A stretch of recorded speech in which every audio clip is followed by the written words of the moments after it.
Hey, yeah, I'm back again, recording another podcast for you all.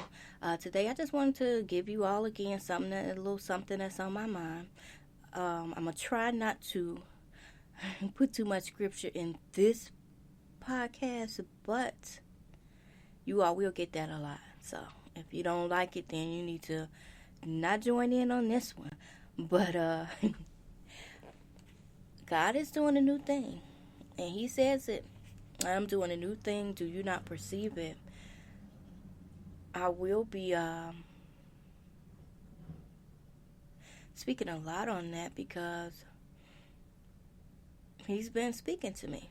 You know, I don't physically hear him, but he speaks to people in different ways. He'll speak to you in different ways if you allow him to, or if you listen. He calls a lot of people, but a lot of people don't listen. Like he said, if you are, many are called, but few are chosen. And a lot of people don't answer that call, or they're scared to answer the call. He called me, I answered. He took me through some trials, and I stood the test. A lot of tests. Some of them, I didn't get all A's and A pluses in it, but I survived. By His grace, I survived. But it was hard, but it's getting easier as time goes by. As the days go on.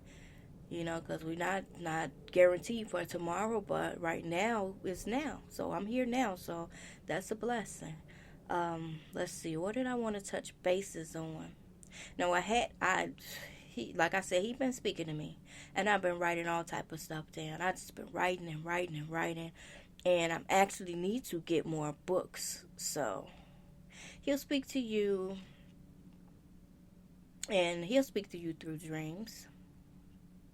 He'll speak to you through just a sign outside, through another person. He'll speak to you through license plates, through songs. He will speak to you if people are willing to listen. So a lot of people wonder why people follow him. Or why you even follow somebody you don't know? You can't see him. You can't.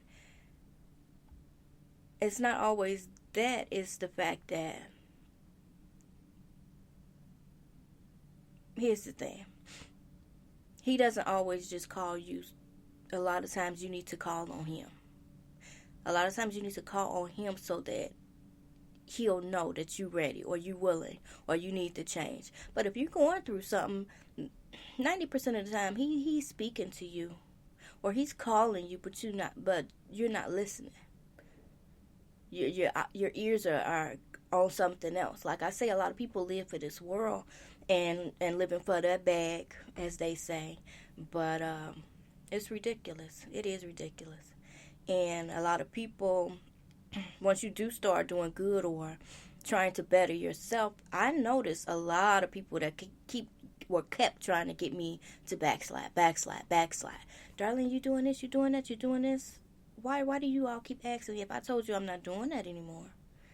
If I tell you I stopped doing this, like I stopped smoking weed, I stopped drinking. It wasn't nothing to stop drinking. I barely drank, at the time anyway. But I smoked. So I still love me some marijuana. Don't get me wrong now. But if I have to give it up for God, then I'll give it up. That's another thing. People are so living for this fleshly body that they tearing it down. They're drinking so much, their liver's failing, their kidneys are failing. I was doing a driving job, and it was so many people on dialysis. And I wanted to say, how many people are on dialysis because of drinking? Because of liquor. It just made me think like, wow, what we do to our bodies. Now, I'm going to tell you this. So I've done what I've done in my past, but I'll get into that one day too, because I am writing a book, so you all will get the full story, since people like to be in my business or want to gossip and tell false truths, as I call them. Speak the devil's native language. It's a lot of people that do that. Just little small things that they really don't even have to lie about, you know? And it's ridiculous because I notice it. I even I even see people lie on the dead people. That's sad to say, but they lie on the dead. They can't even defend themselves or say that that didn't happen or this didn't happen. But you will lie on a dead person. That lets me know how I don't always want to say wicked because people are wicked. That's what they say. Hearts are desperately wicked, and people don't realize that they have a hardened heart, which God can harden people's heart in order for them to, like He hardened Pharaoh's heart. Look it up, you people. I'm not gonna get into scripture like that, but He did harden Pharaoh's heart and kept telling them to let His people go. And then Pharaoh would be like, "Oh, I'll let you go," and then, "Nope, I ain't letting you go."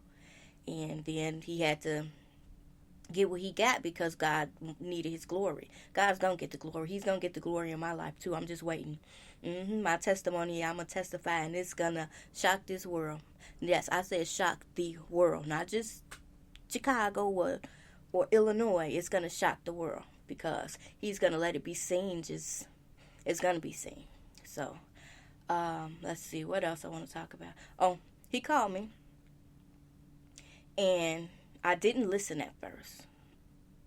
I didn't listen. All my life I've been in church here and there and all of that. My father, he conditioned me to be the person that I am. He did. Like one of my sisters say, he raised us all to our own personalities. And He raised me different from her, and her different from me, and my brother different from my other brother. You know, He raised us differently. And that was a good thing. He was excellent. He was awesome. He had his flaws and went through his trials and tribulations too, but yeah, we'll leave that at that right now. But like I said, I'm writing this book. I'm not sure what I'm gonna call it yet. I got a couple titles for it, and I didn't want to implement. I don't know if I want to say implement, but I didn't want to drag people down in it. But in order to tell my story, I need to tell what happened, the things I've did, the people I've helped, and I won't put their names in there, but people are gonna know who I'm talking about, which family member, which I only got one baby daddy, but so things like that. So people are gonna know certain people, but I have to tell what happened in order to tell what happened. You understand? So that's another thing. Excuse me. And so like I said, he called me. I didn't answer at first. I've been in church here and there, on and off. When I go to church, this is mainly to sing when I was younger. And then as I got older, the last church I went to it was to start getting in the Word. That was somewhere I needed to be at the time. And then I started going through I actually didn't know it at the time, but I was going through some heavy warfare, and I didn't know it. I did not know it. And as I went through it, He just made me stronger and stronger, and just gave me more knowledge, more wisdom. That's what I started asking Him for. Like I said, He came and got me. He left at 99, and He came and got me. Like, look, you're not gonna keep drifting over there into this world. You're gonna come over here and get on my team. You finna walk this little path. You see this little path over here? You're going through this gate right here. This gate. We're going to go through this gate, and you're going to walk this little path that I'm going to send you on. And I'm going to send some helpers to you. He sent helpers to people also. Some with the warfare, with the witchcraft and stuff like that, they can block certain things or delay it, but what God had for you, they can't stop it. And I'm waiting. I'm going to wait patiently, too. They don't know I got a lot of patience. And God knows my heart. And a lot of these people know my heart, and they know my character. They know the type of person I am. And for them to constantly defame me, it's like some people look for one little negative thing they can find, and then they just make it as big as it can be. But I've been through what I've been through. I've done what I've done, and there's no shame in my game. Because in order for the scripture to be true, it has to happen to somebody. And like I said, I pick up my cross every day. You hear me? Every day I pick up my cross and I walk with it. And God is going to get His glory. Point blank. Simple as that. And a lot of people look into it through tarot cards and, like I said, psychic and stuff like that, which that's not the way to go. You you go that way if you want to. I'm gonna stick to God because He is the way. He's the truth. He's the way. He's the life. Without Him, you have no life. So that's my thing. I would rather, like I say, I would rather carry my cross straight to heaven than to be dragging some bag straight to hell. And that's what a lot of people are doing. So that's that. Let me see. So I'll be back on here. I do have some scriptures and passages and things I do want to put in you all's ear, but more on a my journey type thing and what he was showing me along my way, along my journey. And today, 11:11, Jeremiah 11:11. That's for these wicked people in this world. 11:11, 11 minutes 11 seconds. I just looked up and that's where it was. After I say that's for those wicked people, but starting today, He is doing a new thing. Do you not perceive it? All right, y'all. I will get back on here at a later date. And just to let y'all know, I love me some me, and I love you too.